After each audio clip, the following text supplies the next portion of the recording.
Assalamualaikum warahmatullahi wabarakatuh.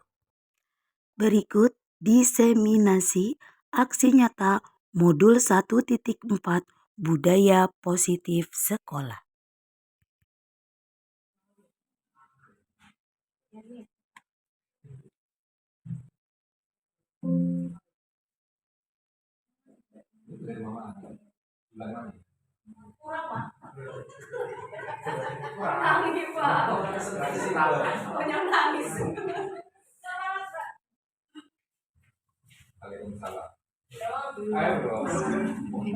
Assalamualaikum warahmatullahi wabarakatuh.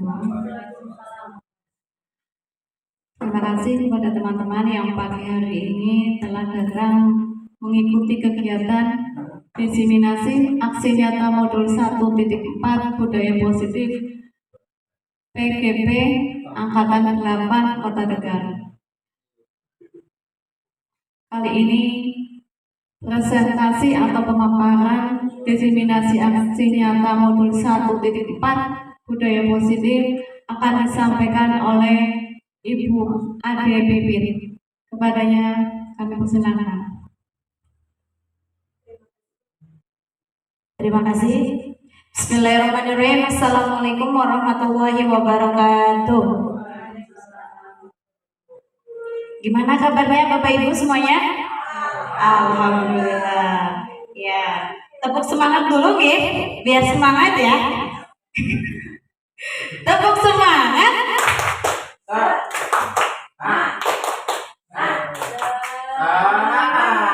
Kurang semangat. Sekali lagi wis ya. Tepuk semangat.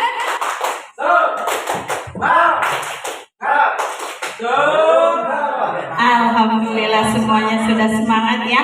Insya Allah di sini saya akan memaparkan diseminasi sosialisasi budaya positif aksi nyata modul 1.4. Saya Pipit Yuliani dari UPTD SPM SDN Keraton 1 Kota Tegal. Di sini yang selalu membimbing saya ada Bapak Fasilitator, Bapak Imam Subehi, kemudian pengajar praktik Ibu Esti Krisyanti. Nah, sebelum saya memaparkan tentang budaya positif, saya yakin Bapak Ibu di sini semua sudah pintar, sudah ahli di sini. Kita sharing aja ya Bapak Ibu ya. Apa sih budaya positif? Ada yang tahu? Bapak Ibu boleh tunjuk tangan. Budaya positif itu apa? Budaya yang baik. Budaya yang baik, betul. Apa lagi?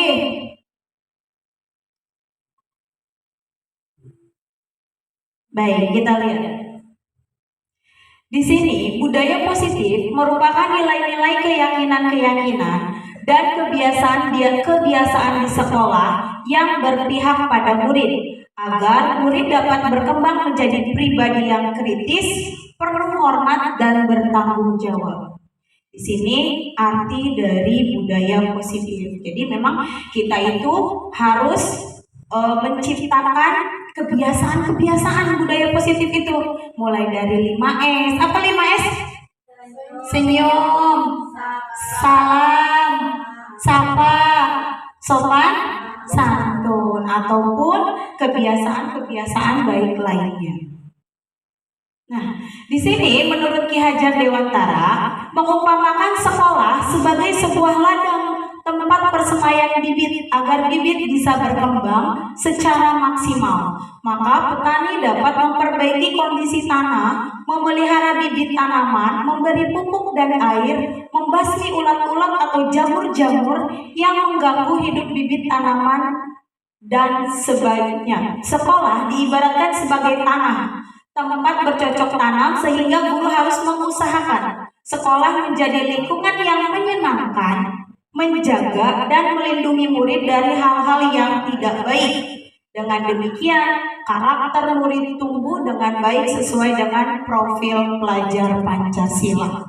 Jadi di sini tugas kita itu sesuai filosofi Ki Hajar Dewantara itu menuntun, membimbing sebagai fasilitator, biarkan anak berkembang sesuai kodrat alam dan kodrat zaman. Nah, di sini Profil pelajar Pancasila, supaya nggak ngantuk ya, dibaca dulu yuk. Yang pertama apa? Beriman, bertakwa kepada Tuhan Yang Maha Esa dan berakhlak mulia. Ya, betul. Beriman, bertakwa kepada Tuhan Yang Maha Esa dan berakhlak mulia. Ya, di sini contohnya banyak. Ya, ada yang bisa menyebutkan contohnya? Pembiasaan berdoa, betul. Apa lagi? Sholat duhur, ya. Barusan tadi sholat Jumat, ya. Yang kedua apa, Bu? Mandiri. Ya, mandiri, bukan mandi sendiri ya. Mandiri itu adalah melakukan segala sesuatu, usahakan sendiri, mulai dari kemauan sendirinya, kesadaran dari dalam dirinya. Yang ketiga, Bu, Bergotong royong. ya, bergotong royong, ya, bisa kerjasama, piket atau dengan yang lainnya. Yang keempat, Bu, berkebinekaan global. Ya, berkebinekaan global. Ya. Yang kelima, monggo. Bernalar kritis. Ya, bernalar kritis. Anak-anak sekarang itu memang sangat kritis sekali. Ketika diberikan pertanyaan atau diberikan informasi, pasti akan banyak pertanyaan berikutnya, dan kita sebagai guru harus menambah wawasan supaya bisa menjawab pertanyaan-pertanyaan dari anak-anak kita yang sangat kritis. Selanjutnya yang keenam, yang terakhir, ya, kreatif, ya. Di sini kita berusaha menciptakan atau membangun kekreativitas anak-anak di sekolah. Di sini disiplin positif adalah salah satu cara yang dilakukan guru dalam membantu siswa tumbuh maksimal, mempunyai karakter profil pelajar Pancasila dengan membangun budaya positif, berpihak pada murid, membangun keyakinan atau visi sekolah yang menumbuhkan dan mengembangkan budaya positif. Dalam mewujudkan budaya positif perlu adanya disiplin positif. Nah, di sini banyak orang yang memaknai disiplin sebagai sesuatu yang dilakukan seseorang pada orang lain untuk mendapatkan kepatuhan dan memiliki kecenderungan ketidaknyamanan, serta sering dihubungkan dengan tata tertib yang berkaitan dengan sanksi dan hukuman bagi yang melanggarnya. Ki Hajar Dewantara menyatakan bahwa untuk mewujudkan murid yang merdeka, murid harus memiliki disiplin yang kuat, tapi yang berasal dari dirinya atau berasal dari luar. Tapi tetap saja, yang paling kuat itu adalah motivasi intrinsik atau motivasi dari dalam diri kita. Merdeka menurut Ki Hajar Dewantara adalah mardika iku jarwane noramung lepasi pangreh nying uga kuat kuasa aman diri priyangga. Artinya apa? Merdeka itu apa artinya? Tidak hanya terlepas dari perintah, akan tetapi juga cakap memerintah diri sendiri. Jadi merdeka itu tentu dibatasi oleh kemerdekaan orang lain juga. Jadi justru tantangan merdeka itu adalah harus bisa menguasai dirinya sendiri, harus memerintah dirinya sendiri. Itu yang disebut merdeka menurut Ki Hajar Dewantara. Di sini, menurut Diane Gosen dalam bukunya Restructuring School Discipline 2001, arti asli dari disiplin juga berkonotasi dengan disiplin dari murid-murid yang dapat membuat seseorang menggali potensinya menuju kepada sebuah tujuan, sesuatu yang dihargai dan bermakna, bagaimana cara kita mengobrol diri dan bagaimana menguasai diri untuk memilih tindakan yang mengacu pada nilai-nilai yang kita hargai. Dengan kata lain, seseorang yang memiliki disiplin diri berarti mereka bisa bertanggung jawab terhadap apa yang dilakukannya, karena mereka mendasarkan tindakan mereka pada nilai-nilai kebajikan universal. Nah, nilai-nilai kebajikan, coba Pak Leon, nilai-nilai kebajikan apa saja sih? Tanggung jawab. Tanggung jawab. Apa lagi? Boleh? Disiplin. Ya. Lanjut. Banyak ya nilai-nilai kebajikan ya. Disiplin. Disiplin, betul. Apa lagi?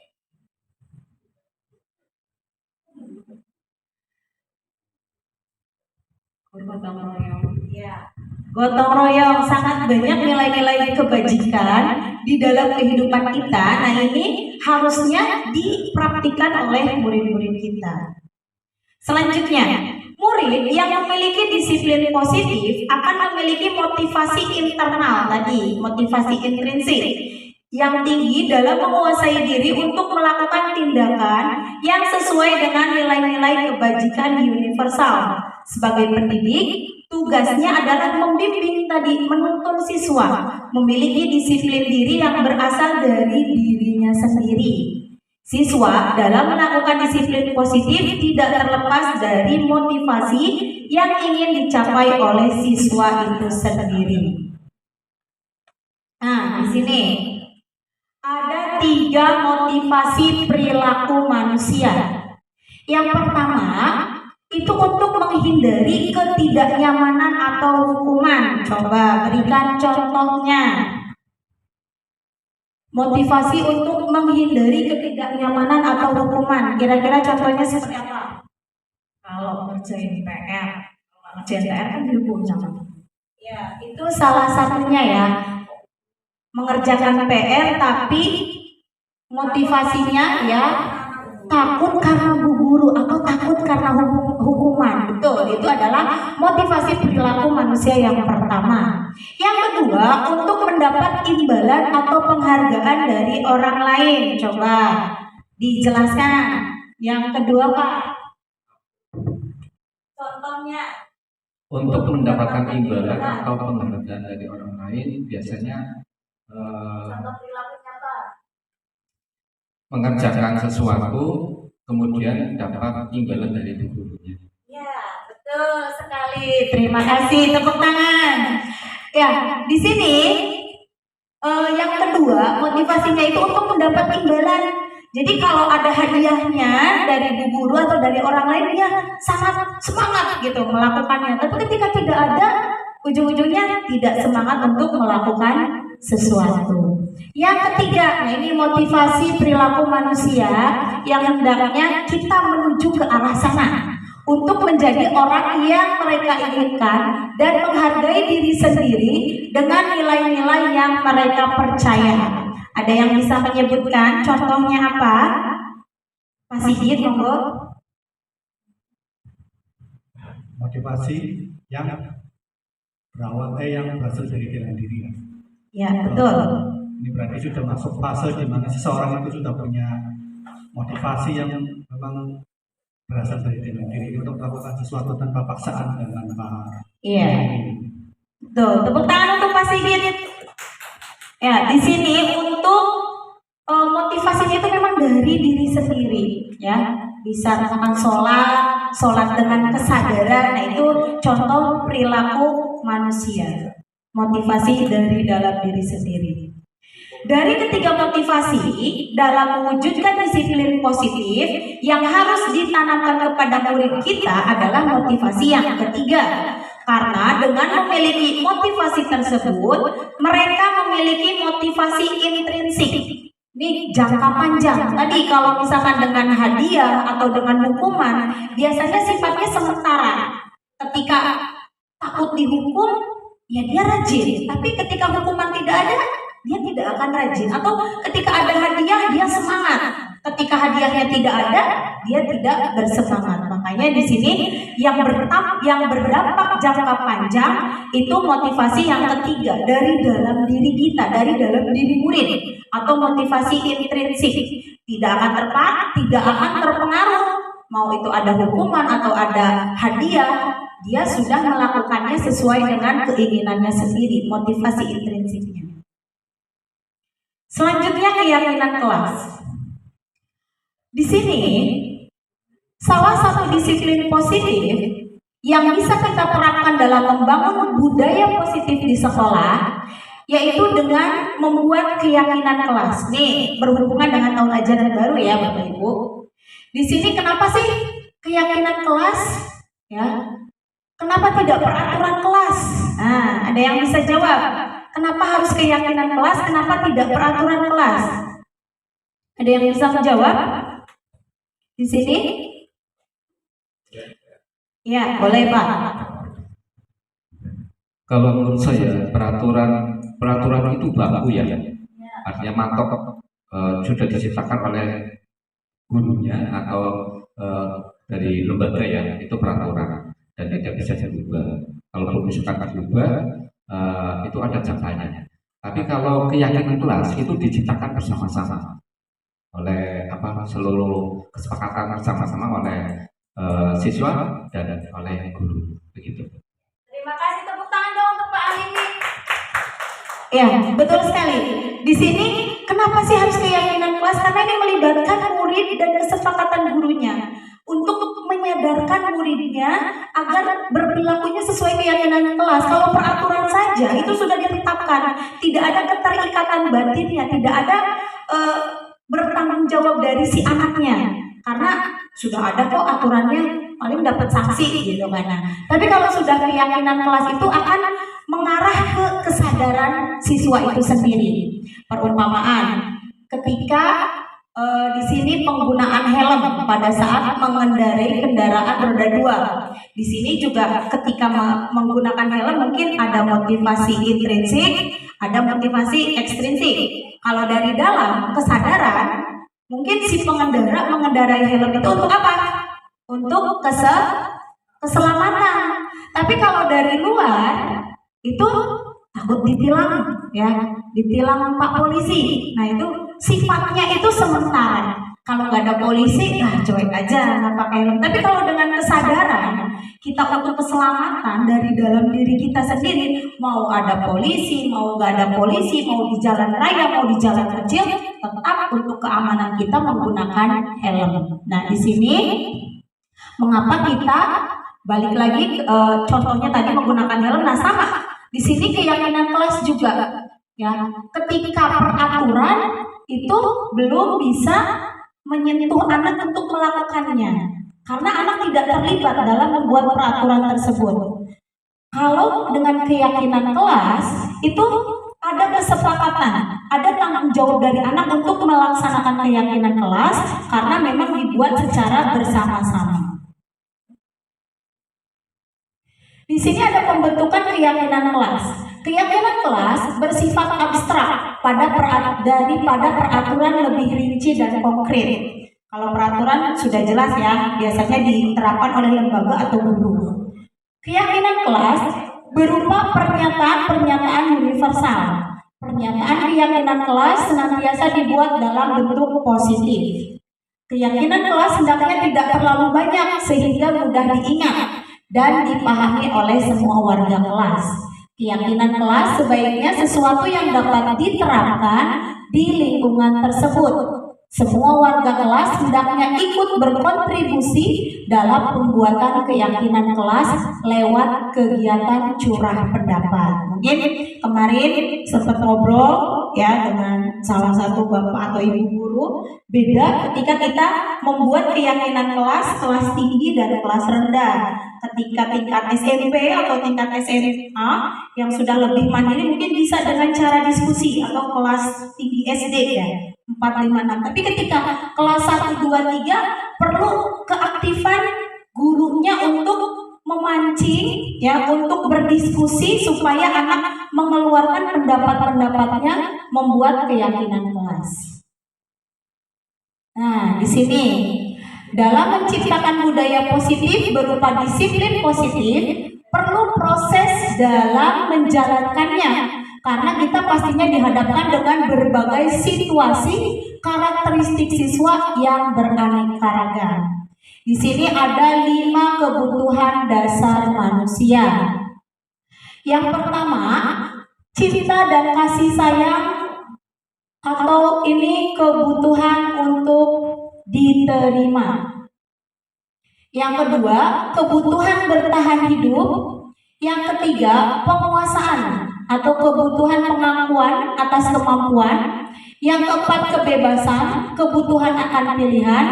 Dan yang kelima adalah kesenangan, kebutuhan untuk merasa senang. Nah, yang pertama, coba kebutuhan cinta dan kasih sayang. Contohnya apa? Monggo, Beba. Apa ya? Cinta dan kasih sayang. Contohnya kita diperhatikan. Ya, bisa murid minta diperhatikan, ya. Yang kedua, monggo Pak Sigit, contoh dari kebutuhan bertahan hidup. Kalau lapar pasti cari makan. Ya, betul. Kalau lapar cari makan, kalau haus cari minum, betul. Itu kebutuhan bertahan hidup. Yang ketiga, kebutuhan penguasaan. Ya, monggo Pak Leon. Contohnya apa ya? Kebutuhan penguasaan. Oh, Ibu monggo Bu Ana.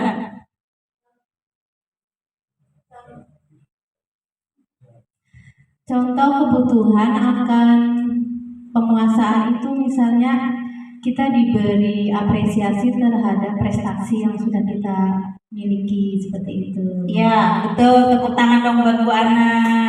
Ya, misalkan ada yang maju presentasi ke depan atau memaparkan sesuatu, nah itu bisa juga termasuk kebutuhan penguasaan. Selanjutnya, kebutuhan kebebasan. Monggo Pak Haris. Contohnya apa? Terkait kebebasan ya tadi tergantung dari murid itu sendiri. Misalnya suka bermain, mungkin suka bercanda dan lain sebagainya, ngobrol, ya kan? Betul sekali ya. Di sini cara mensiasatinya mungkin kita bisa menciptakan pembelajaran dengan games atau kegiatan-kegiatan di luar kelas. Terakhir, kebutuhan kesenangan. Monggo Bu Herma, contohnya apa kebutuhan kesenangan? Kebutuhan kesenangan contohnya senang melakukan hal-hal yang kita sukai, misalkan bermain layang-layang, rekreasi ke tempat yang kita sukai, pegunungan, pantai, gitu. Matur nuwun, tepuk tangan buat Bu Herma. Ya betul. Di sini kebutuhan atau akan kesenangan itu supaya membuat kita senang. Sama anak juga perlu membuat mereka senang. Mereka karena masa-masa anak adalah masa-masa untuk bermain. Ya, kita ice drinking dulu yuk. Bapak Ibu semuanya berdiri dulu, ya. Kita ice drinking dulu.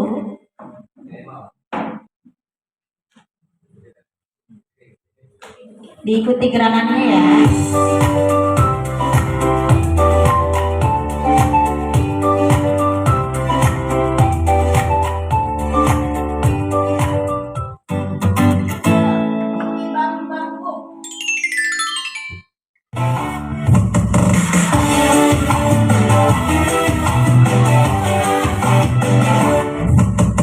Tiki-tiki bam bam, tiki-tiki boom, tiki-tiki bam bam, tiki-tiki boom, bam bam boom.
Tiki bang bang boom.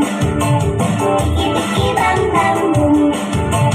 Tiki bang bang boom.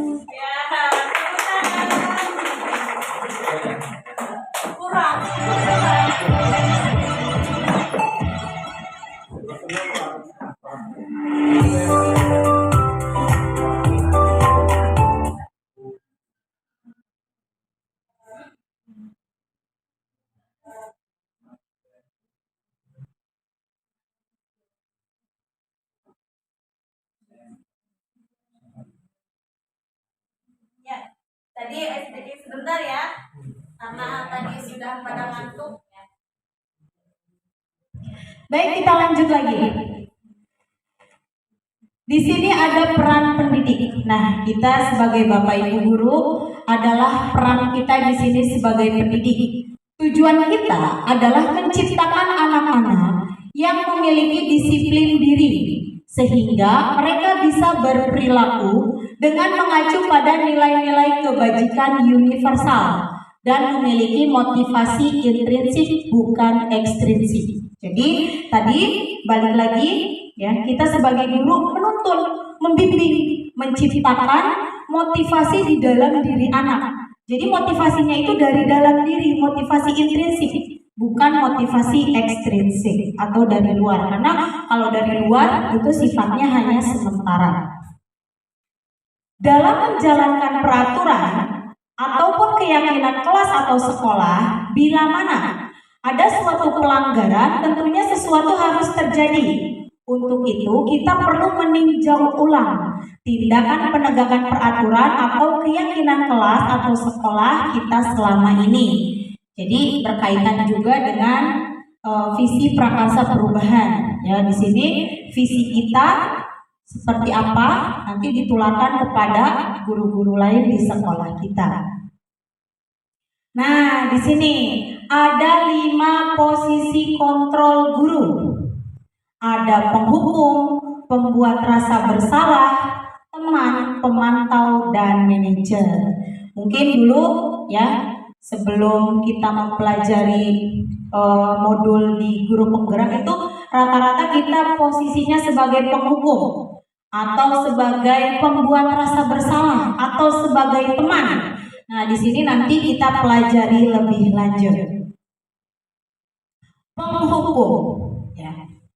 Di sini seorang penghukum bisa menggunakan hukuman fisik atau verbal.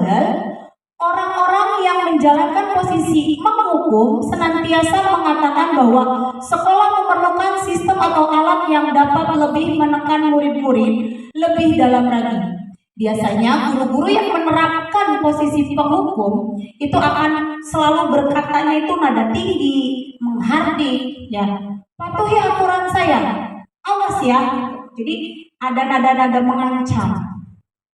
Kamu selalu saja salah, pasti selalu yang terakhir selesai. Nah, guru seperti ini senantiasa percaya hanya ada satu cara agar pembelajaran bisa berhasil, yaitu dengan caranya dia. Jadi guru merasa yang paling benar, guru merasa dia yang menang, dia yang berkuasa. Hal ini bisa berbahaya karena bisa jadi anak malah akan mendendam atau bersifat lebih agresif. Nah ini ketika seorang guru menjadi posisinya sebagai penghukum, akan ada luka-luka di antara murid-murid kita. Bisa saja lukanya jangka panjang. Kita diingatnya, oh bu guru itu, pak guru itu galak. Sampai tua nanti mungkin bisa diingatnya seperti itu. Nah ini berbahaya ya. Dan biasanya hukuman ini walaupun cepat berhasilnya, efeknya juga akan singkat. Ketika tidak ada hukuman ya tidak akan dilaksanakan lagi seperti itu. Yang kedua, pembuat rasa bersalah. Pada posisi ini biasanya guru akan bersuara lebih lembut. Kalau tadi kan suaranya menghardik, mengancam lebih keras. Kalau ini tidak. Pembuat orang merasa bersalah akan menggunakan keheningan yang membuat orang lain merasa tidak nyaman, bersalah atau rendah diri. Kata-kata yang keluar dengan lembut akan seperti ini. Ibu sangat kecewa sekali dengan kamu. Jadi pelan tapi pasti gitu. Berapa kali Bapak harus memberitahu kamu ya? Gimana coba kalau orang tua kamu tahu kamu berbuat begini? Jadi walaupun tidak bersuara tinggi, lebih lembut suaranya, tapi tetap membuat si anak itu minder. Di posisi ini murid akan memiliki penilaian diri buruk tentang diri mereka. Ya, maaf Bu, maaf Pak, gitu. Jadi langsung down, mentalnya itu langsung down. Murid merasa tidak berharga dan telah mengecewakan orang-orang yang disayanginya. Di sini dampaknya lebih berbahaya dibandingkan murid bertemu dengan posisi penghukum, karena murid bisa saja memendam emosinya yang sewaktu-waktu dapat meledak dan tak terkontrol. Jadi dipendem itu tidak baik juga terhadap murid kita. Nah, ini yang ketiga, posisi guru sebagai teman.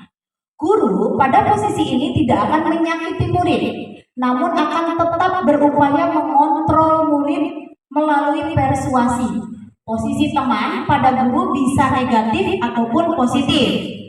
Ya, positif di sini berupa hubungan baik yang terjalin antara guru dan murid, lebih akrab. Ya, guru di posisi teman menggunakan hubungan baik untuk humor, untuk mempengaruhi seseorang. Mereka akan berkata, ayo bantulah demi Bapak ya. Jadi posisinya itu sebagai teman. Ayo, ingat tidak bantuan Bapak selama ini? Ya sudah, kali ini tidak apa-apa, nanti Ibu bantu bereskan. Nah, itu adalah posisi teman. Nah, hal negatif dari posisi teman adalah bila suatu saat guru tersebut tidak membantu, maka murid akan kecewa dan berkata, saya pikir Bapak atau Ibu teman saya. Murid merasa dikecewakan dan tidak mau lagi berusaha. Di posisi teman, murid mungkin akan bersikap baik pada guru tertentu saja. Guru-guru yang dianggap sebagai temannya dan tidak pada guru lainnya. Dampak lainnya adalah sifat ketergantungan murid. Merasa ia bisa mengandalkan gurunya dan tak akan berdaya tanpa guru yang dianggapnya teman. Jadi dari setiap posisi, ya di sini posisi teman itu ada positif dan negatifnya. Selanjutnya, posisi pemantau. Di sini, posisi pemantau, memonitor berarti mengawasi. Pada saat kita mengawasi, kita bertanggung jawab atas perilaku orang-orang yang kita awasi. Posisi pemantau berdasarkan pada peraturan-peraturan dan konsekuensi dengan menggunakan sanksi atau konsekuensi. Kita dapat memisahkan hubungan pribadi kita dengan murid sebagai seseorang yang menjalankan posisi pemantau. Biasanya kalau pertanyaan-pertanyaan sebagai posisi pemantau itu, peraturannya apa? Apa yang telah kamu lakukan? Sanksi atau konsekuensinya apa? Nah, itu ketika kita berposisi sebagai pemantau. Di posisi ini, guru bisa menggunakan catatan, daftar cek, dan sebagai daftar cek ya, maksudnya catatan-catatan yang digunakan sebagai bukti atau perilaku orang yang dipantau. Daftar cek itu maksudnya membuat jurnal harian, membuat jurnal kegiatan, seperti itu.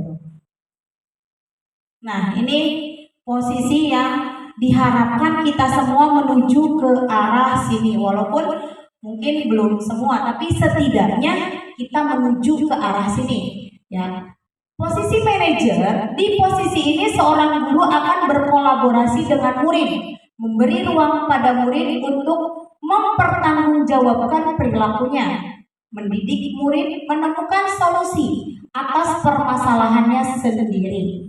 Seorang manajer telah memiliki keterampilan di posisi teman maupun pemantau. Dengan demikian bisa jadi di waktu-waktu tertentu kembali kepada kedua posisi tersebut bila diperlukan. Namun, bila kita menginginkan murid kita menjadi manusia yang merdeka, mandiri dan bertanggung jawab, maka kita perlu mengacu pada restitusi yang dapat menjadikan murid kita seorang manajer bagi dirinya sendiri. Di sini bedanya, kalau tadi pemantau hanya memantau saja, Nah, kalau manajer itu anak diberikan pertanyaan-pertanyaan konstruktif, pertanyaan-pertanyaan membangun yang memecahkan masalahnya sendiri. Di sini contohnya kita sebagai guru, misalkan apa yang kita yakini, balik lagi ke keyakinan kelas. Apakah kamu meyakininya? Jika kamu meyakininya, apakah kamu bersedia memperbaikinya? Jadi pertanyaan-pertanyaan pemantiknya memang untuk anak mencari solusi, bersama-sama mencari jalan keluar dari masalah yang dihadapi. Jika kamu memperbaiki ini, hal ini menunjukkan apa tentang dirimu, apa rencana kamu untuk memperbaiki hal ini. Jadi biarkan anak mencari solusi sendiri, memecahkan masalahnya sendiri. Kita hanya membimbing, menuntun, mengarahkan. Itu manajer. Tugas seorang manajer bukan untuk mengatur perilaku seseorang. Kita membimbing murid untuk dapat mengatur dirinya. Seorang manajer bukannya memisahkan murid dari kelompoknya, tapi mengembalikan murid tersebut ke kelompoknya dengan lebih baik dan kuat. Bisa jadi dalam praktik penerapan disiplin sehari-hari, kita akan kembali ke posisi teman atau pemantau, karena murid yang ditangani belum siap diajak berdiskusi atau diundang melakukan restitusi. Namun perlu disadari, tujuan akhir dari 5 posisi kontrol seorang guru adalah pencapaian posisi manajer, di mana posisi inilah murid dapat menjadi pribadi yang mandiri, merdeka, dan bertanggung jawab atas segala perilaku dan sikap yang pada akhirnya dapat menciptakan lingkungan yang positif, nyaman, dan aman. Jadi di sini kita berusaha, ya, walaupun sepenuhnya belum bisa, tapi terus mencoba lagi menuju posisi manajer ini. Misalkan kita masih teman nih, masih pemantau, tapi terus berusaha menuju posisi manajer ini. Nah, di sini ada perbedaan antara hukuman, konsekuensi, dan restitusi. Di hukuman, ya, sesuatu itu yang menyakitkan harus terjadi. Nah, ini lebih ekstrim kalau hukuman. Kalau konsekuensi, sesuatu yang harus terjadi. Kalau restitusi itu merupakan pilihan. Jadi dari awal saja sudah berbeda, ya. Yang kedua, tidak nyaman untuk murid untuk jangka waktu panjang ketika hukuman tadi, ya. Walaupun misalkan efeknya sebentar, oh iya nurut, gitu kan, oh iya mengerjakan tugas, tapi efeknya itu nantinya ke muridnya itu untuk jangka panjang. Konsekuensi masih ada tidak nyaman untuk murid, tapi dalam jangka waktu pendek, lebih ringan kalau konsekuensi. Nah, kalau restitusi menguatkan untuk murid dan anak dalam jangka waktu panjang.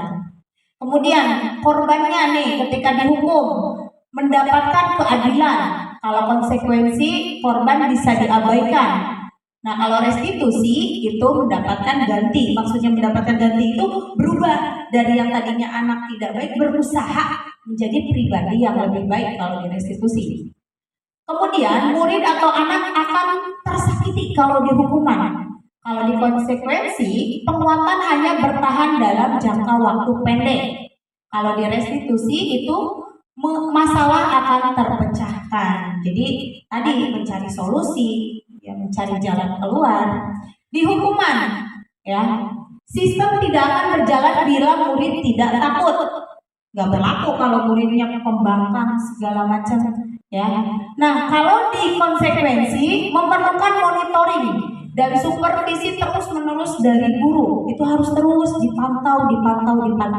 Karena belum ada kesadaran dari dalam dirinya, belum ada motivasi intrinsiknya, masih ekstrinsik. Kalau gurunya tidak dipantau ya lepas, gitu kan. Nah, tapi kalau restitusi, murid belajar bertanggung jawab untuk perilakunya, karena di sini kalau restitusi itu yang kita bangun itu kesadaran dirinya, bertanggung jawab atas apa yang dia kerjakan, seperti itu. Berlaku hanya pada sebuah institusi, tidak berlanjut pada kehidupan nyata. Kalau hukuman, ya, sangat dihukum lari keliling lapangan, ya sudah di sekolah saja, gitu kan, tidak ada kaitannya dengan kehidupan nyata. Kalau di konsekuensi membantu penerapan mengikuti peraturan dalam masyarakat. Masih ada kaitannya walaupun di lingkup masyarakat. Nah, kalau di restitusi fokus pada pemecahan masalah dalam jangka waktu panjang. Jadi belajar dari kecil itu si anak memecahkan masalah, mencari solusi dari setiap pelanggaran atau masalah yang dihadapi. Jadi suatu saat ketika dia sudah besar, bertemu dengan pelanggaran lagi atau bertemu dengan situasi yang tidak enak, dia bisa memecahkan masalahnya sendiri ketika sudah dibangun restitusi dari kecil. Kalau hukuman, peraturannya adalah kamu harus ini, kamu harus itu. Jadi seolah-olah memaksa. Kalau hukuman itu sifatnya memaksa. Kemudian kalau konsekuensi, apa peraturannya? Mampukah kamu melakukannya? Terima kasih. Gitu. Jadi lebih ke tanggung jawab dari yang dia laksanakan. Kalau restitusi, lebih ke apa yang kamu yakini, apa yang bisa kamu lakukan untuk memperbaiki masalah ini. Nah ini di memperbaiki masalah bedanya. Kalau restitusi itu balik lagi ya, memperbaiki dari yang si anak salah menjadi si anak pribadi yang lebih baik lagi. Kemudian murid untuk membenci peraturan kalau mendapatkan hukuman. Kalau konsekuensi, murid akan menghormati peraturan. Nah, di sini kalau restitusi menghormati dirinya dan orang lain. Jadi saling menghormati. Ya, sebelum masuk ke sini, bangun dulu yuk. Udah pada ngantuk. Yuk, bangun. Ikutin ya.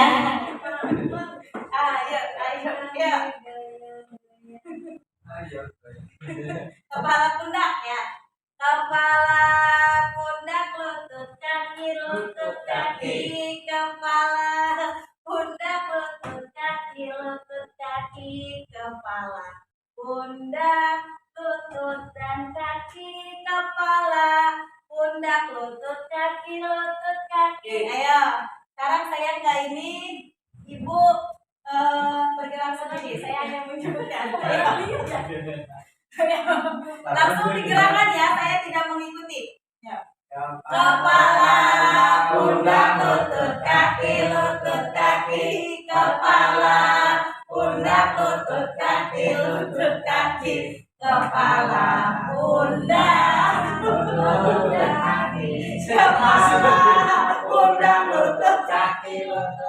Ya, tepuk tangan untuk semuanya. Tadi ada yang terkecoh tidak? Tidak ada ya.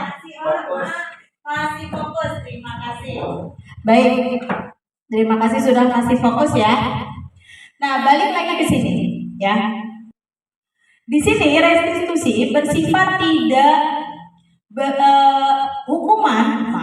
bersifat tidak terencana atau tiba-tiba anak atau murid tidak tahu apa yang akan terjadi. Jadi kalau hukuman itu langsung ya. Dan tidak diberikan hukuman ya. Itu bersifat satu arah dari pihak guru yang memberikan dan murid hanya menerima suatu hukuman tanpa melalui suatu kesepakatan atau pengarahan dari pihak guru baik sebelum atau sesudahnya. Hukuman yang diberikan ya bisa berupa ya fisik maupun psikis ya. Murid atau anak ya disakiti oleh suatu perbuatan atau kata-kata. Jadi langsung kalau hukuman itu ayo lari ya kan. Ayo pusat misalkan. Nah itu biasanya tiba-tiba ya kemudian bersifat menyakiti ya baik secara fisik ataupun verbal. Disiplin dalam bentuk konsekuensi sudah terencana atau sudah disepakati, sudah dibahas dan disetujui oleh murid dan guru. Pada konsekuensi, murid tetap dibuat tidak nyaman untuk jangka waktu pendek. Konsekuensi biasanya diberikan berdasarkan suatu data yang umumnya dapat diukur. Misalnya setelah 3 kali tugasnya tidak diselesaikan pada batas waktu yang diberikan, ya nanti konsekuensinya apa? Atau misalkan murid melakukan kegiatan di luar kegiatan pembelajaran, ya, misalnya mengobrol, maka murid tersebut akan kehilangan waktu bermain. Misalnya dia datang terlambat 10 menit, ketika yang lain istirahat, dia tidak istirahat dulu selama 10 menit. Nah, itu konsekuensi. atau untuk menyelesaikan tugas, misalkan ketertinggalan, dia tugasnya belum, konsekuensinya tidak istirahat dulu atau tidak pulang dulu, nah itu adalah konsekuensi. Tetap ada efek di anaknya. Sedangkan restitusi adalah proses kolaborasi atau kolaboratif yang mengajarkan murid untuk mencari solusi untuk masalah dan membantu murid berpikir tentang orang seperti apa yang mereka inginkan dan bagaimana mereka harus memperlakukan orang lain.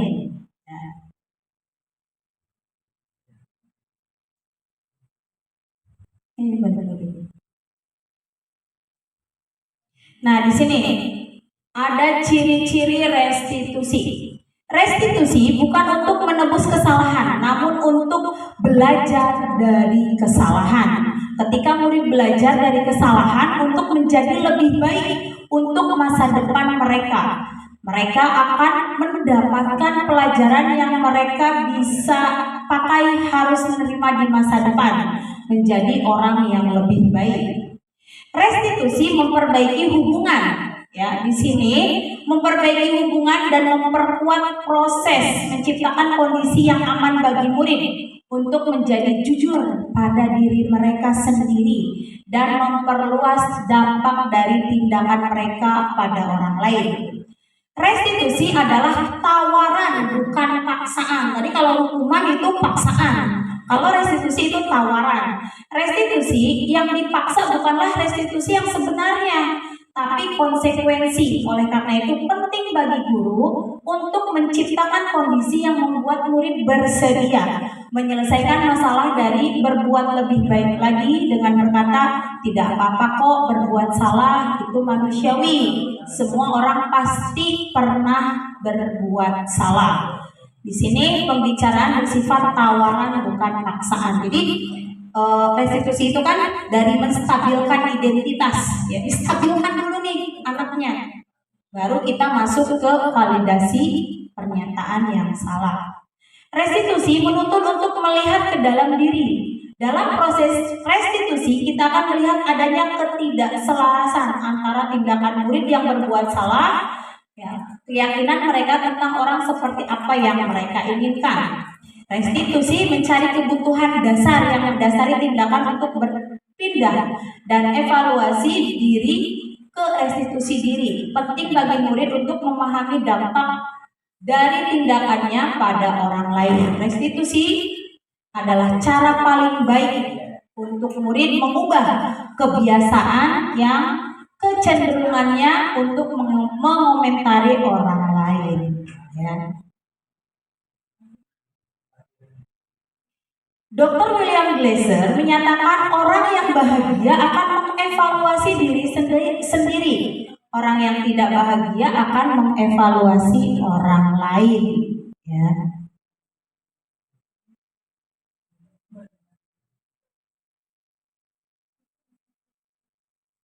Nah, di sini ada segitiga restitusi, ya.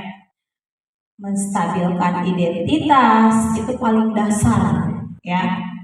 Kemudian validasi tindakan yang salah, kemudian menanyakan keyakinan. Di sini tujuan dasar dari segitiga restitusi, ya, menurut Diana Gosen itu mengubah identitas anak yang bersalah dari orang yang gagal menjadi orang yang sukses. Jadi ada perubahan, ya, ketika kita melakukan restitusi.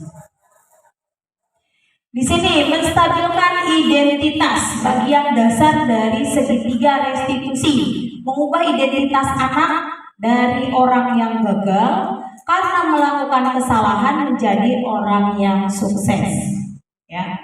Anak yang melanggar peraturan karena sedang mencari perhatian adalah anak yang sedang mengalami kegagalan. Dia mencoba untuk memenuhi kebutuhannya namun ada benturan.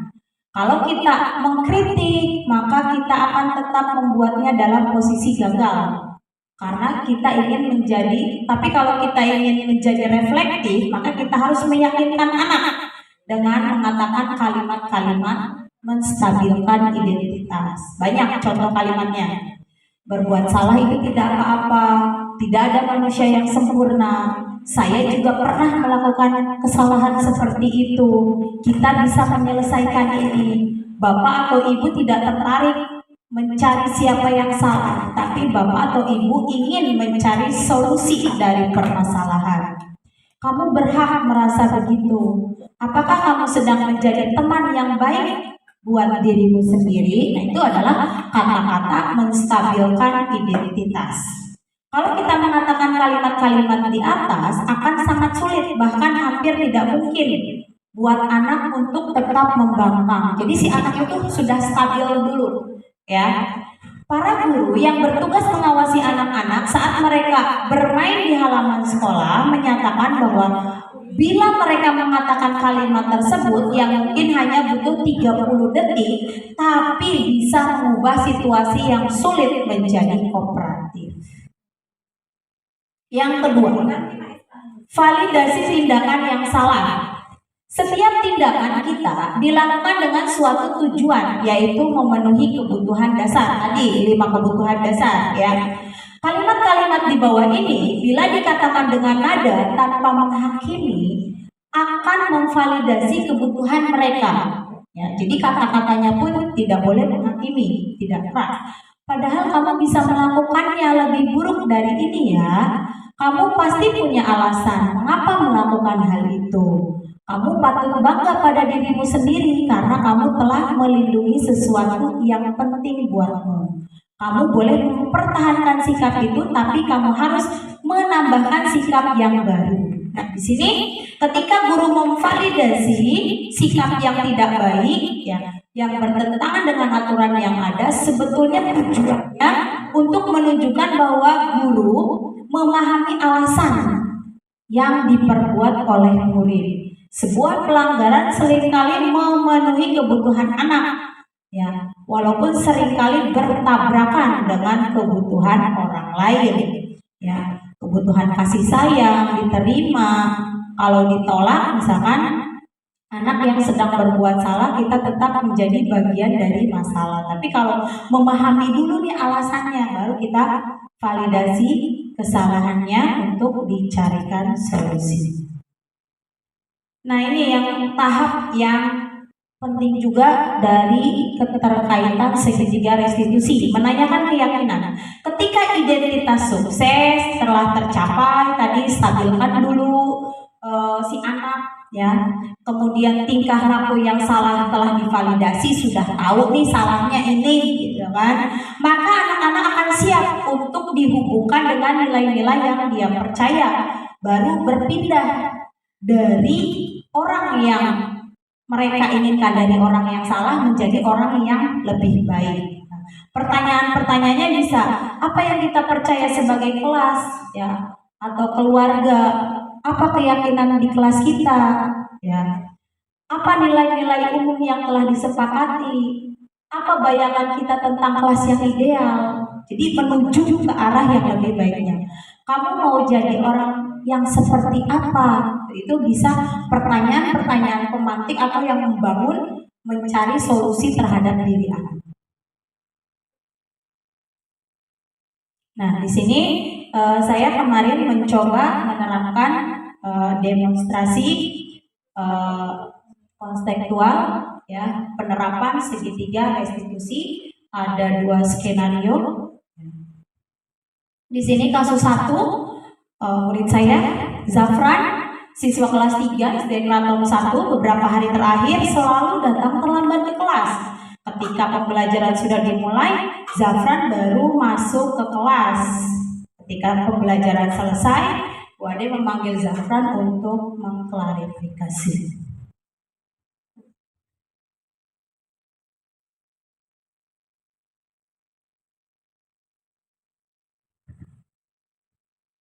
Assalamualaikum. Waalaikumsalam. Silakan. Zafran tahu kenapa Bu Ade panggil?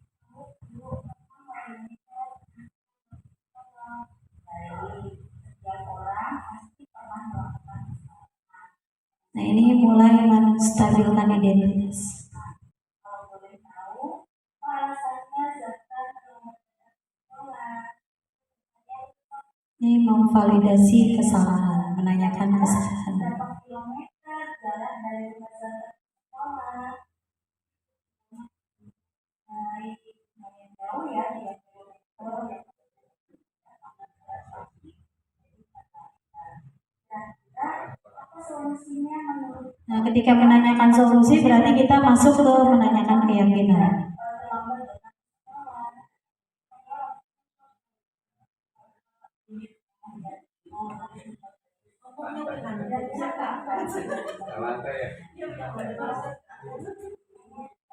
terlambat datang ke sekolah?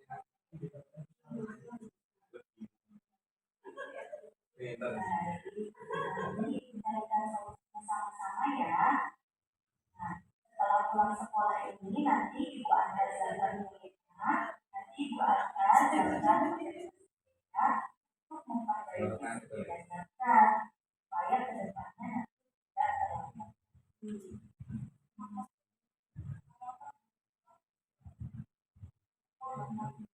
Dari apresiasi usaha jalan, terima kasih. Silakan kembali ke kelas.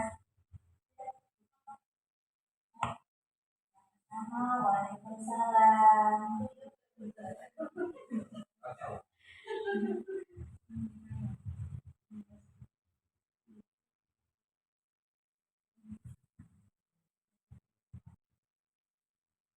Nah, di sini kasus kedua ya, yaitu tidak mengerjakan tugas. Selasa siang Bu Ade tidak bisa mengajar di kelas karena harus mengikuti rapat penting di Dinas Kota Tegal. Bu Ade pun memberikan tugas kepada siswa agar kelas tidak kosong. Namun Azan tidak mengerjakan tugas.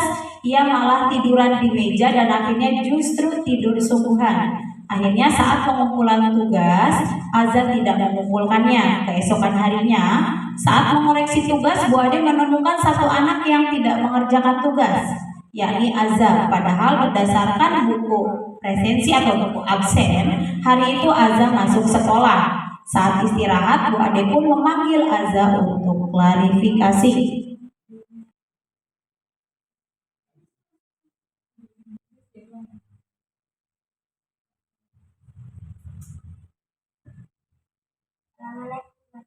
Waalaikumsalam, ada silakan ibu.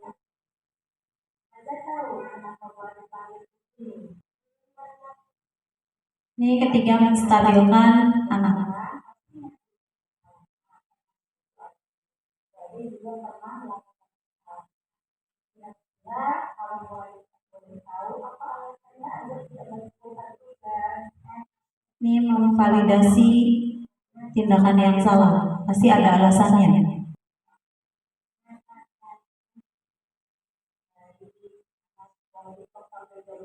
Malam masuk akhirnya pas pelajaran tertidur dan tidak mengumpulkan tugas. Kira-kira keyakinan apa yang ada? Ini masuk ke menanyakan keyakinan. Kemudian kira-kira ada tidak solusinya? Ketika segitiga restitusi mencari solusi.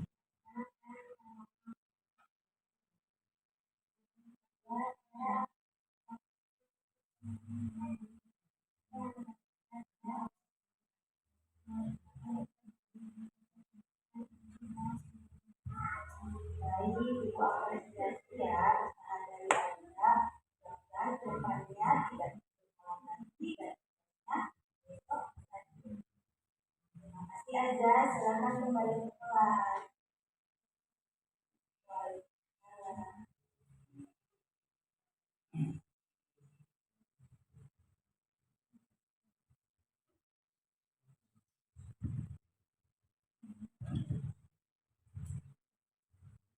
Nah, di sini tadi ya setelah melakukan kegiatan ada satu pertanyaan untuk Bapak Ibu guru ya.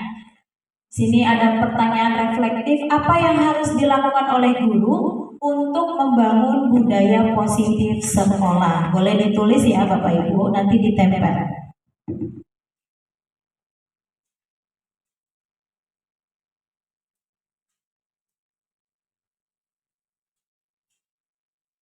Setelah penjelasan tentang budaya positif sekolah, pasti yang harus dilakukan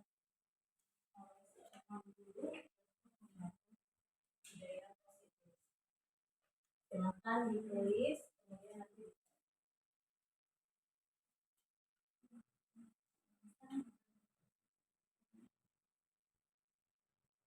boleh tempel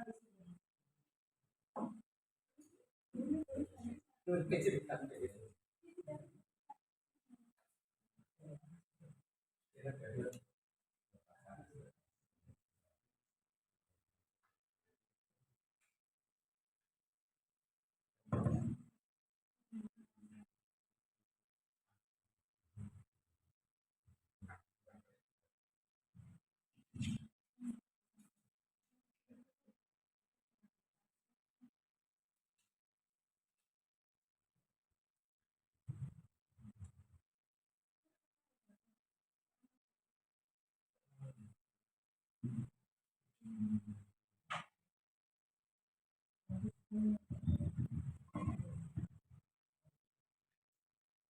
Tadi saya sudah jelaskan sangat panjang tentang membangun budaya positif sekolah. Nah, ini pertanyaan reflektif, pertanyaan terakhir, apa sih yang harus dilakukan dulu untuk membangun budaya positif sekolah? Monggo ditempel jawabannya.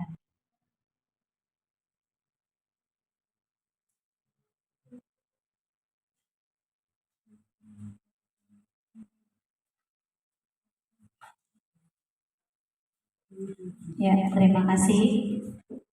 Dengan dimulai dari guru itu sendiri, guru harus menjadi praktik baik untuk siswanya. Tuh, monggo Pak.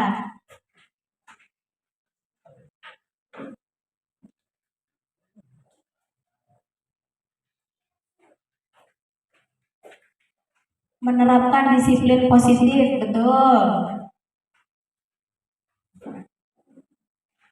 Guru harus menjadi teladan yang positif, ya. Menerapkan keyakinan kelas, betul. Memberi contoh pada siswa, betul. Menjadi teladan mengembangkan budaya positif ke anak-anak. Menerapkan nilai-nilai kebajikan di setiap kegiatan di lingkungan sekolah, ya betul. Menetapkan ekspektasi yang jelas, membangun hubungan yang positif, membangun rasa komunitas dan menghargai keberagaman, ya. Tepuk tangan buat semua Bapak Ibu guru di sini. Ya, sebelum saya tutup, saya punya satu pantun. Tidur nyenyak di atas ranjang, air mengalir di kolam ikan. Acara saya memang panjang, walau panjang semoga menyenangkan. Ya, mungkin dari saya sekian, ya. Mari bergerak untuk Indonesia lebih maju. Guru bergerak, Indonesia maju. Kurang lebihnya mohon maaf. Assalamualaikum warahmatullahi wabarakatuh.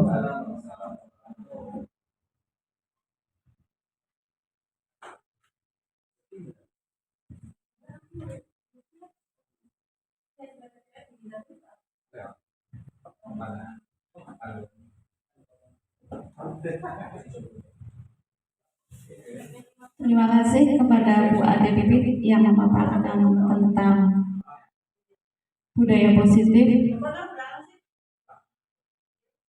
Silakan kepada teman-teman untuk mengajukan pertanyaan. Ada? Monggo Bu Ana, silakan. Assalamualaikum warahmatullahi wabarakatuh. Bu Ade, yang mau saya tanyakan, tadi berdasarkan pemaparan budaya positif, tidak semua guru itu kan memahami ya tentang pentingnya budaya positif, kemudian tentang langkah-langkah restitusi. Nah, sebagai guru yang tergolong masih junior, masih muda, bagaimana sebaiknya yang harus kita lakukan saat melihat di instansi kita, jika ada guru yang masih menerapkan pola-pola hukuman, bahkan tidak hanya hukuman verbal, tapi hukuman fisik gitu loh Bu. Karena sebagai junior itu kan tentunya kita ada rasa tidak berani, okewu ya. Nah, sebaiknya itu bagaimana langkah-langkahnya? Atur nuwun Bu Ade. Silakan Bu Ade. Ya, matur nuwun atas pertanyaannya. Mungkin yang lain nanti bisa menambahkan. Betul, saya rasakan sendiri ya, tidak semua guru itu paham, apalagi guru yang masih junior ya seperti saya gitu, yang baru atau walaupun sudah lama misalkan dimutasi gitu, berarti kan statusnya baru ya. Ya, fresh. Bagaimana sebaiknya melihat ya jika ada salah satu guru yang menerapkan hukuman verbal atau fisik ya. Tentunya mungkin kalau menggurui sih nggak mungkin karena beliau adalah guru senior ya. Paling mungkin yang akan saya lakukan sebagai guru junior itu mungkin mendekati dulu si guru tersebut ya, karena perlu diberi pemahaman si guru ini walaupun senior ya. Pertama kita ajak ngobrol ya. Jangan menggurui, diajak ngobrol aja misalkan. Kalau bisa kita juga ngobrol dengan pihak yang ia segani. Walaupun guru senior kan misalkan ada kepala sekolah yang ia segani gitu kan, atau guru lain yang lebih senior lagi gitu. Nah, coba kita ngobrol dengan kepala sekolah atau guru yang lebih senior yang guru tersebut disegani gitu, supaya bisa duduk bareng, membicarakan tindakan beliau gitu, walaupun tidak menyalahkan gitu kan, karena beda penanganannya dengan orang dewasa dengan murid gitu kan. Nah, atau bisa juga kita mengadakan IHT atau in-house training, memberikan pemahaman-pemahaman, tapi balik lagi, misalkan kita menyiapkan materi nih tentang segitiga restitusi, apa nanti yang menyampaikan misalkan kepala sekolah atau yang lebih senior yang lebih disegani, supaya memberikan pemahaman ke guru-guru senior tersebut gitu. Nah, kalau bisa sih segera bertahap lah gitu. Nah, ataupun kalau belum bisa seperti itu ya mulailah dari diri kita sendiri, walaupun kita guru baru apa sih gitu kan, masih baru gitu, tapi tidak apa-apa ya, setidaknya kita menyelamatkan murid kita sendiri gitu. Menerapkan segitiga restitusi itu dimulai dari kita sendiri ya. Kalau misalkan menegur langsung kan nggak enak ya, karena senior gitu kan, saya juga merasa nggak enak gitu. Paling kalau saya posisi seperti itu, paling ya itu satu, saya terapkan dari diri sendiri, minimal ke anak saya, ke murid saya gitu, diterapkan. Kalau bisa sih guru tersebut melihat gitu apa yang saya terapkan di sekolah tentang membangun segitiga restitusi. Nah, untuk menegurnya coba ngobrol, didekatin, ngobrol gitu kan, diberikan pandangan, bukan berarti menggurui. Kalaupun tidak bisa, ya tadi solusinya mencari yang jabatannya lebih tinggi, misalkan kepala sekolah. Tentunya kita juga ngobrol dulu dengan kepala sekolah gitu kan, ngobrol dulu dengan orang yang istilahnya lebih diseniorkan di sekolah tersebut. Mungkin itu dari saya, Bu. Monggo yang lain barangkali mau menambahkan.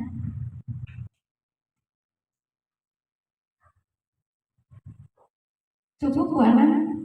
Selanjutnya pertanyaan kedua. Cek. Silakan Pak Leon. Ya, terima kasih. Iya, terima kasih Bu Ade. Assalamualaikum warahmatullahi wabarakatuh. Bu Ade, yang ingin saya tanyakan, apakah Bu Ade sudah menerapkan kesepakatan kelas di sekolah Bu Ade sendiri? Terus bagaimana menyepakati yang sudah dibuat oleh Bu Ade, dengan cara apa?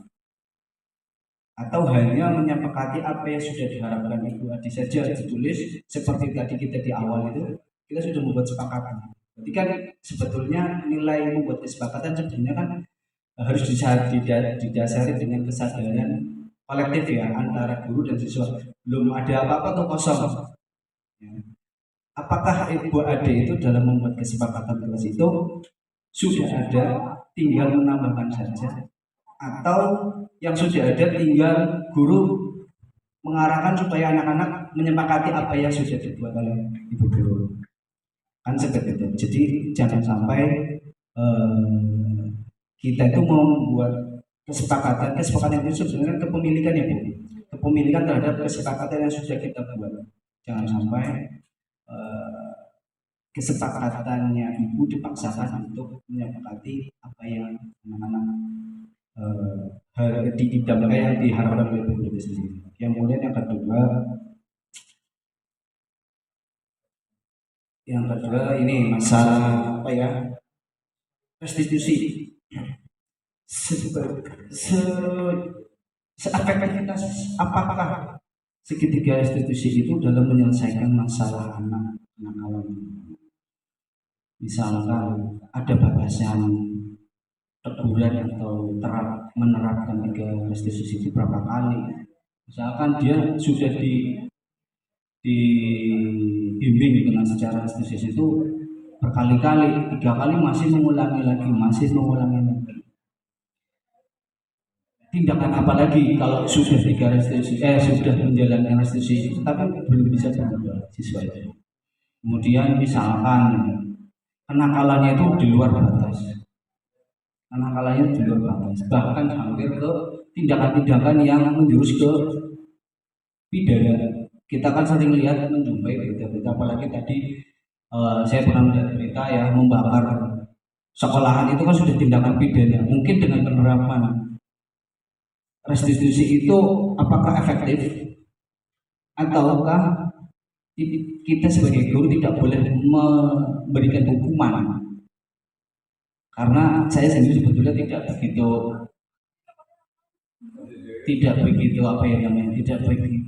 setuju sekali ya dengan, tapi tetap ada sepakat dengan 3 restitusi ini, tapi hukuman tetap harus ada.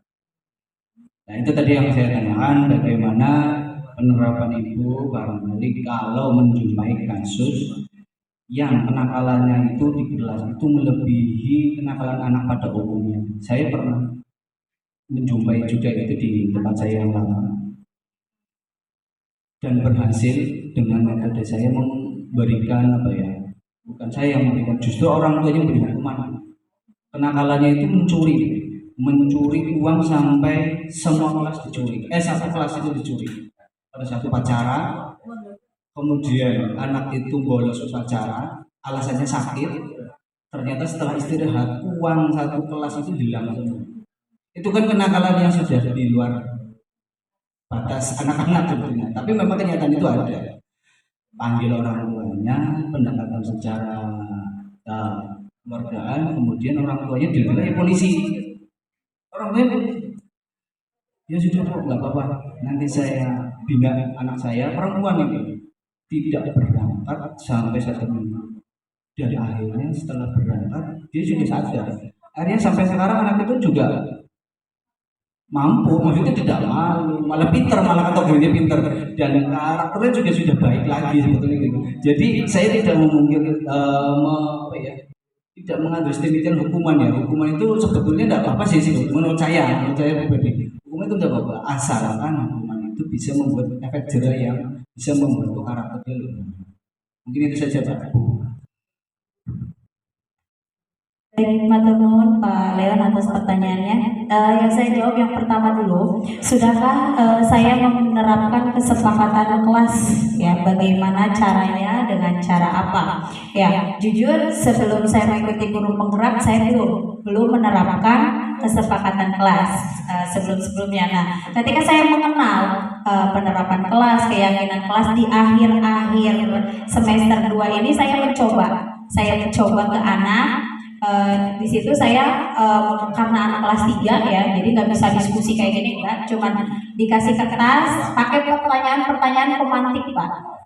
Jadi misalkan, ayo kalau pagi-pagi seharusnya kita apa ya, kalau masuk sekolah nanti anak menjawab, misalkan harus datang tepat waktu Bu, gitu. Nah nanti, ayo boleh dituliskan salah satu atau misalkan kelompok ini tentang kesepakatan belajar, ditulis itu, nanti ditempel di depan.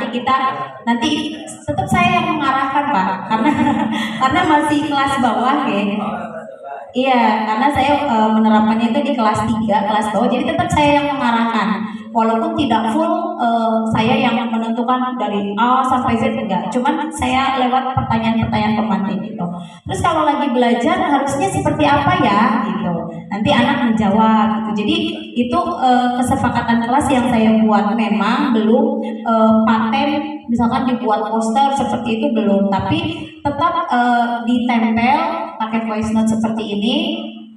Kemudian waktu itu juga untuk aksi nyata juga, makanya saya buat kesepakatan kelas itu.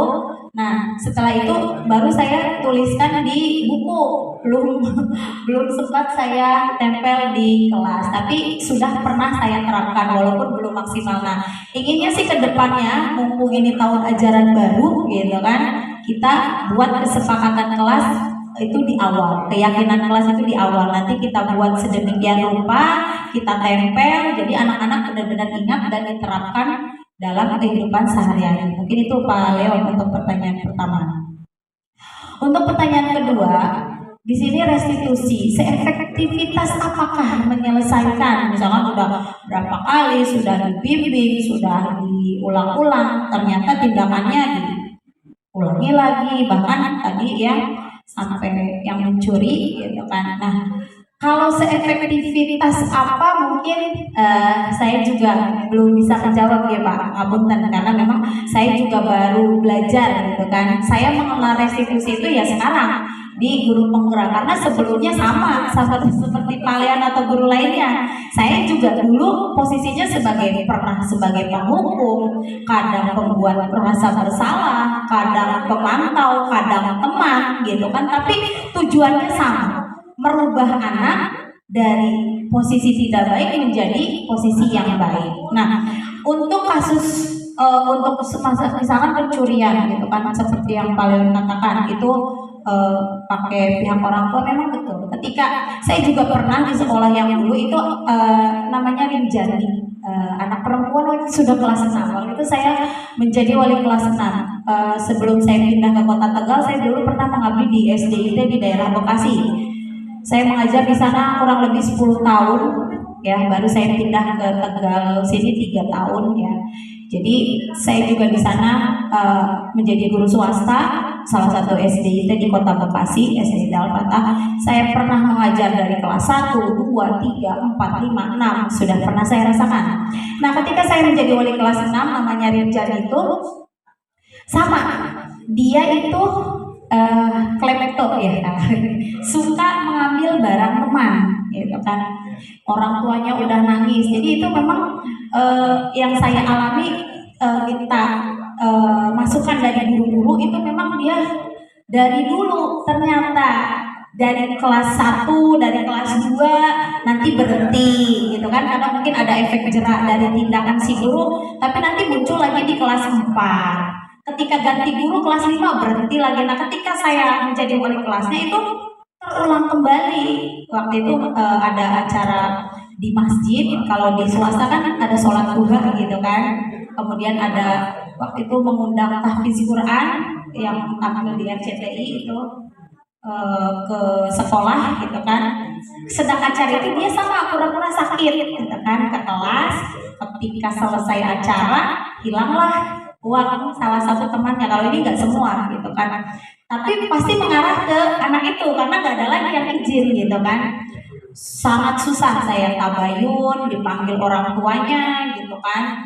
Nah sampai akhirnya itu sudah selama saya menjadi wali kelas 6 itu hampir 3 bulan itu sudah kurang lebih 3 kali kejadian ya. Akhirnya suatu saat saya pernah, Pak, jujur ini saya bawa itu si anak, kebetulan di daerah Bekasi sini itu deket lapas ya Pak ya.